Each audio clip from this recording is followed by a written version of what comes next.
More than 1/3 of American Jewish teenagers sympathize with Hamas. 42% believe Israel is committing genocide in Gaza, and 66% sympathize with the Palestinian people as a whole. This is a major strategic loss for a country that on the 6th of October 2023 thought it had closed down the issue of Palestine and had the world in its pocket. But the damage goes deeper than this. The anti-war protests, condemned by Western governments first as anti-Semitism and then legislated against as terrorism, have created a global front for the liberation of Palestine. The movement to boycott Israel is stronger than ever before. Israel is in the dock of international justice as never before. Not only are there arrest warrants out for Netanyahu and Gallant on war crimes and a continuing genocide case at the International Court of Justice, but a myriad of other cases are about to flood the courts everywhere where Israeli soldiers travel. The Israeli army recently decided to conceal the identities of all troops who participated in the campaign in Gaza for fear that they could be pursued when travelling abroad. A ceasefire in Gaza is thus not the end of Palestine's nightmare, but the start of Israel's. Regionally, the ceasefire leaves Israeli troops in Gaza, Lebanon,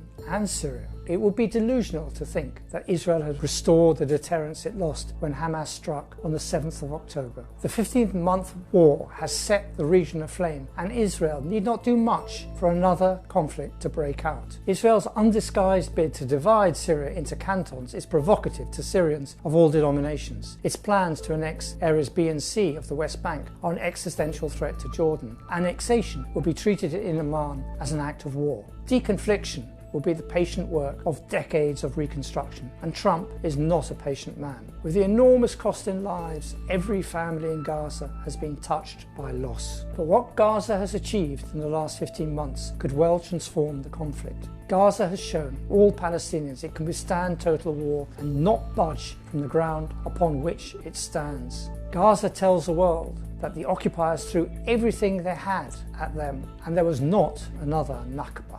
Gaza tells Israel that Palestinians exist and that they will not be pacified until and unless Israel talks to them on equal terms about equal rights. It may take more years for that realization to sink in, but for some Israelis it already has. Columnist Yair Asulin wrote in Haaretz, "Even if we conquer the entire Middle East, and even if everyone surrenders to us, we won't win this war." When this conflict is finally over, Gaza may yet prove to have been the key battleground around which this long war has turned. What everyone in Gaza has achieved is of historic significance.